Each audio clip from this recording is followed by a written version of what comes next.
Hallo, ich bin die Laura und alle, die mir jetzt vielleicht schon etwas länger auf Facebook, Snapchat oder Instagram verfolgen, die wissen, dass ich jetzt meine Schule abgeschlossen habe und die Matura geschafft habe. Auf jeden Fall. Die Frage, die mir, glaube ich, im Moment einfach am häufigsten gestellt wird, ist, was machst du nach der Matura? Und ehrlich gesagt, ich wusste es so lange selbst nicht. Also ich habe überlegt, ob ich eventuell studieren gehen soll oder arbeiten. Aber es gab einfach nichts, wo ich mir wirklich vorstellen konnte, genau das jetzt mein Leben lang zu machen. Also habe ich weiter überlegt, was ich nach der Matura so machen könnte. Und genau um das geht es auch jetzt in diesem Video. Also ich möchte gleich zu Beginn sagen, ich bin keine professionelle YouTuberin. Also ich weiß nicht, ob das Licht passt, ob ich deutlich genug spreche, ob der Ton passt, ob ich langsam genug spreche, weil das ist definitiv ein Problem bei mir. Ich wollte einfach nur über dieses Thema sprechen, weil es betrifft schon einen komplett neuen Abschnitt meines Lebens und es wäre, glaube ich, einfach zu schade, um das nur in einer Instagram-Story zu erwähnen. Also, deswegen dieses Video. Und ich will auch gar nicht mehr irgendwie drum herum reden, sondern jetzt eigentlich mal zum Punkt kommen. Ich werde als Au-pair in die USA gehen. Diese Idee, als Au-pair in die USA zu gehen, die habe ich, glaube ich, schon relativ lange. Also ich glaube, das erste Mal von den ganzen Au-pair-Programmen habe ich wirklich erfahren, als meine Cousine selbst als Au-pair in die USA gegangen ist. Und seitdem war diese Idee, das selbst auch mal zu machen, einfach immer schon präsent.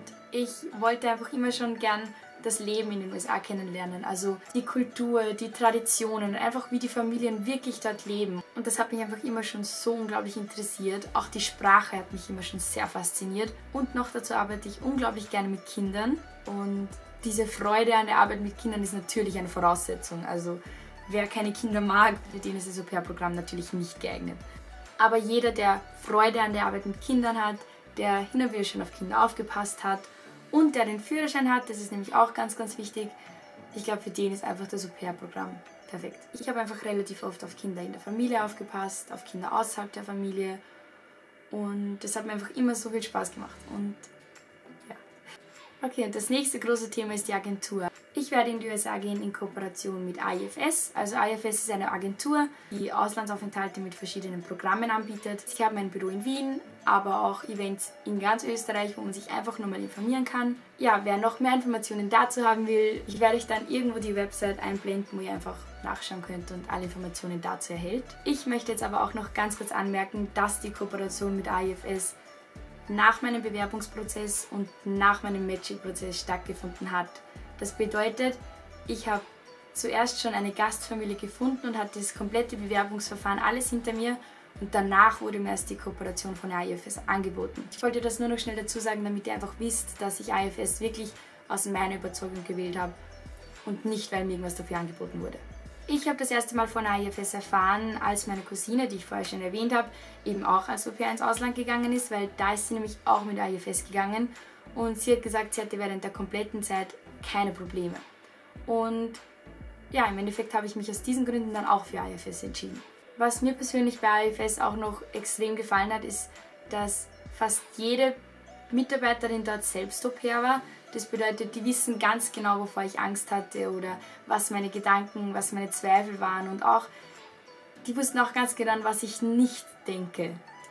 Noch etwas, was mir sehr gefallen hat, war, dass ich die Nummer von einer Beraterin von IFS bekommen habe, die aus Oberösterreich gekommen ist und der ich wirklich jederzeit Nachrichten schreiben konnte, wenn ich was nicht verstanden habe oder wenn ich mir irgendwo bei dem kompletten Bewerbungsverfahren unsicher war, wenn ich nicht wusste, wie, was, wo, wann ausfüllen soll. Ich konnte wirklich jederzeit schreiben. Sie hat sich dann auch immer sofort wieder zurückgemeldet und hat mir auch angeboten, wir können telefonieren. Und das haben wir auch sehr, sehr oft gemacht. Ich habe sehr oft nachgefragt und als meine Bewerbung dann fertig war, hat sie dann auch nochmal drüber geschaut, hat mir gesagt, was sie gut findet, was ich vielleicht noch ausbessern sollte, was eventuell noch ein bisschen ungeschickt formuliert war, wie auch immer. Also sie hat dann nochmal drüber geschaut, hat mir dann zusammengestellt, was ich noch ändern könnte, wenn ich möchte. Mit ihr hatte ich dann, als meine Bewerbung fertig war, auch noch ein kleines Interview. Sie hat sich dann nochmal meine Bewerbung angeschaut und als das dann gepasst hat, hat sie dann dafür gesorgt, dass meine Bewerbung für Gastfamilien freigeschaltet wurde. Und dann hat der Matching-Prozess angefangen, wo ich angefangen habe, mich mit Familien zuerst nur über Mail zu unterhalten, dann haben wir geskypt dann kamen immer wieder neue Familien dazu und das war zwischendurch schon sehr, sehr stressig für mich, weil ich genau dann in meiner Prüfungsphase der Matura war. Ich muss sagen, beim ersten Mal Skypen war ich so nervös, aber es gab einfach überhaupt keinen Grund.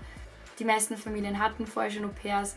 Das bedeutet, die wussten natürlich dann auch, dass es für mich zum Beispiel relativ schwer war, einfach so auf Englisch anfangen zu sprechen. Einfach mit dem Sprechen zu beginnen.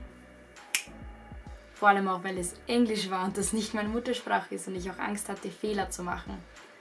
Aber ich glaube, schon als ich mit der zweiten Familie geskypt habe, war diese Angst relativ verschwunden.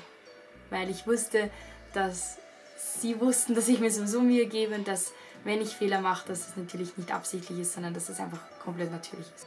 Im Endeffekt habe ich mich dann für eine Familie entschieden, die aus Seattle kommen. Die haben eine Tochter und ich kann das immer noch nicht ganz glauben, dass ich wirklich bald bei denen wohnen werde. Aber wenn ich so dran denke, freue ich mich unglaublich, weil ich habe mich einfach mit dieser Familie am besten verstanden. Also ganz am Anfang dachte ich mir schon so, was Sonniges, so Los Angeles oder Miami wäre schon schön. Aber im Endeffekt habe ich dann relativ schnell mitbekommen, dass es wirklich das Allerwichtigste ist, dass man sich mit der Familie gut versteht.